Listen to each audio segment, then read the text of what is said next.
कहानी का नया शीर्षक सेंट माइकल का श्राप। जो पुकारा गया वो कभी गया नहीं।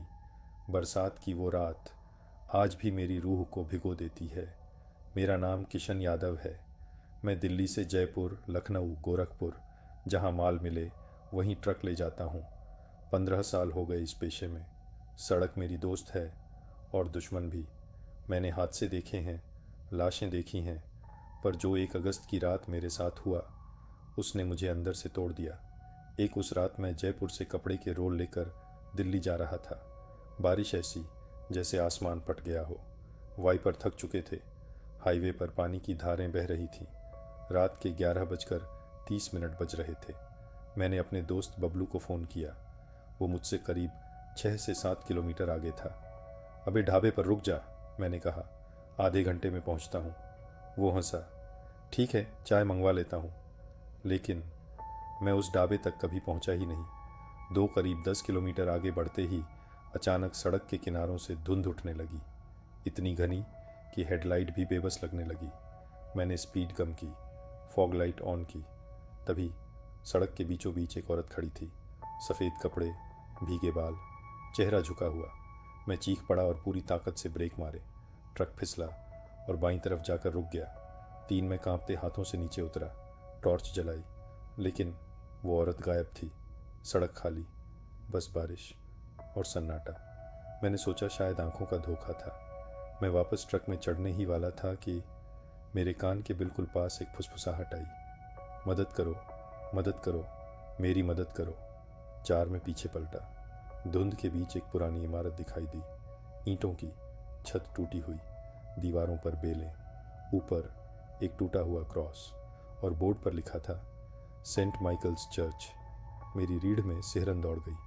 5, मैंने खुद से कहा।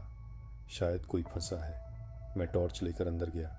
दरवाज़ा आधा टूटा था, जैसे सदियों से बंद पड़ा हो। अंदर बासी फूलों, धूप बत्ती और नमी की गंध। दीवारों पर धूल से ढकी संतों की पेंटिंग्स। और तभी धड़ाम, दरवाज़ा अपने आप बंद हो गया। 6, मैंने घबरा कर पीछे देखा। कोई नहीं, लेकिन दीवारों के भीतर से धीमी धीमी आवाज़ें।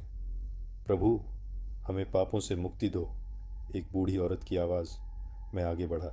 7 अंदर एक छोटा कमरा, और वहाँ एक बूढ़ी औरत सफ़ेद साड़ी में पियानो बजा रही थी। उसने सिर उठाया, उसकी आंखें पूरी तरह सफ़ेद। वो मुस्कुराई। तू आ गया बेटा, बहुत देर कर दी। 8, मेरी सांस रुक गई। आप कौन हैं? मैं बमुश्किल बोला। वो हंसी। मैं वही हूँ जिसे तूने सड़क पर देखा था। और तभी पियानो अपने आप बजने लगा। हवा घूमने लगी, कागज़ उड़ने लगे, जैसे तूफान आ गया हो। मैं भागा। 9, मैं बाहर निकला और पीछे मुड़कर देखा। चर्च गायब था। सड़क नहीं, ट्रक नहीं, बस धुंध और अंधेरा। मुझे लगा मैं मर चुका हूँ। तभी दूर एक टिमटिमाती लाइट। 10, वो था एक पुराना पेट्रोल पंप। एक कमरे में काला कोट पहने एक बूढ़ा आदमी। मैंने पूछा, चाचा, यहाँ चर्च था क्या? वो हंसा। नहीं बेटा, 20 साल से कुछ नहीं है। फिर बोला, हाँ, जहाँ तू खड़ा है वहाँ आज ही के दिन रात 11:30 पर सब जलकर मरे थे।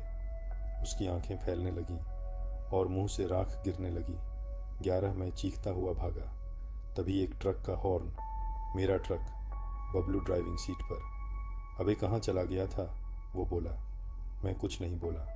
12 उस दिन के बाद हर साल 1 अगस्त की रात उस रास्ते पर प्रार्थनाओं और चीखों की आवाज़ें आती हैं। जो चर्च के अंदर गया वो कभी नहीं लौटा। भाग 2, ओइजा बोर्ड और सैमुअल। यहाँ कहानी कॉलेज के 3 दोस्तों, ओइजा बोर्ड, दीपक की मौत और श्राप को जोड़ते हुए आगे बढ़ती है।